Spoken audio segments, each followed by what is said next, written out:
Hey, it's your favorite slightly hood therapist. How y'all doing? I know it's been a while, but I'm back from all of my stuff I've been doing, traveling, vacation, and all this and that. But today I'm back to talk about anger management. Why? So it really appears to me as though the more impulsive and compulsive even and hedonistic that society has become, the more entitled we all have seemed to become. And with those types of emotions, oftentimes comes issues with managing your anger, um, because we don't like to deal with the primary emotions that are actually connected to anger. And so today I thought I'd come and talk a little bit about anger management. There are some core principles that need to be understood about anger management. Number one, anger is a natural human emotion. That means that you're supposed to feel it. No one should be telling you not to be angry, okay? Someone trying to give you guidance about maybe not being so angry about something or attempting to calm you down, but in a way that is not conducive for you, that would be nice. That would be great. Sometimes it's appreciated. Sometimes it's not, though. You need to be able to feel anger. Everybody feels anger. The problem is, which brings me to the second core principle of anger management, is that anger is problematic when it is felt too intensely or too frequently. So, what do I mean by too intensely?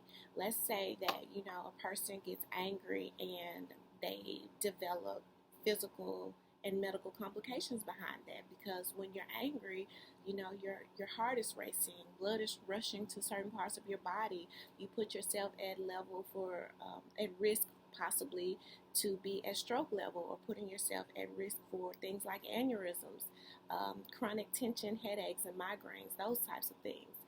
Um, Too intensely feeling anger, it could also mean that this person is someone who typically becomes aggressive when they're angry, whether or not that's physical aggression or verbal aggression. Aggression when you're angry can be problematic. It can lead to some severe consequences for yourself or for other persons. On the other side of that is if anger is felt too frequently. Sometimes you might need to ask yourself, like, if I'm angry about something every day or several times a day, is it all of these issues around you, or is it possibly you? Are you feeling anger too frequently and you're not dealing with it, you're not coping with it, you're not processing it in a way that is healthy? The third core principle to anger management is that anger is a secondary emotion, which means if something is secondary, there has to be something that is primary. Now, people love to argue this point. They're like, nah, I was just mad. I was just pissed off. I was angry. No, you were, but anger is secondary. It always, always, always is. And so, one of the ways to be able to cope with anger in a more meaningful and healthy way is to be able to stop and pause yourself for just a little bit. You know, 10, 15 seconds, 20, 30, 60 seconds if you're able, but 10, 15 seconds, and ask yourself that old therapy cliche question: how do I feel about that? Now, hear me out. I know, like, it's like some things that happen, and when someone or a therapist asks you, well, how do you feel about that? Some people get defensive. They're like, well, how do you think I'm supposed to feel? That is the problem. No one should be defining how you feel about anything. You need to be able to do that. And so, for an assumption to be made that you know how you feel would be wrong. So you need to be able to say that. The other issue with that is that sometimes people bypass their feelings so much, they avoid feelings so much that they don't deal with them at all, and they jump right into anger. So a therapist asking you, how do you feel about that? It's not because they don't have an assumption themselves or they don't have an idea of how you might feel about it, but it is to get you to the process of identifying verbalizing how you feel about it, and then working through that emotion. When you do that, sometimes you won't have to deal with anger in an unhealthy way. Sometimes you still will deal with anger, but it will be in a healthy way.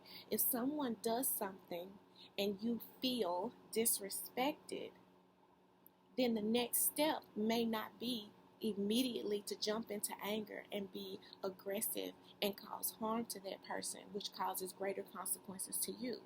If you feel like something has happened and it has caused you, because no one can make you feel anything, but has caused you to feel disrespected, you may then sit with that and decide, what do I want to do with this? If this person has done something that has caused me to feel disrespected, and this is someone that I care about and I want to keep this relationship, then I need to do some conflict resolution. I need to figure out how to address this issue with this person. If this is somebody that I feel like has disrespected me and I'm never going to have to see them again, however, I want to set a clear boundary with any and everyone, maybe, who crosses my path, then I need to set that boundary, but I need to do it in a way that is assertive. So I'm going to deal with the disrespect versus doing it in a way that is aggressive and dealing with it out of anger. So, real brief, real quick, that is a quick little discussion in anger management and how to start thinking about better ways to identify your feelings and manage your anger in a meaningful way. Talk to you later.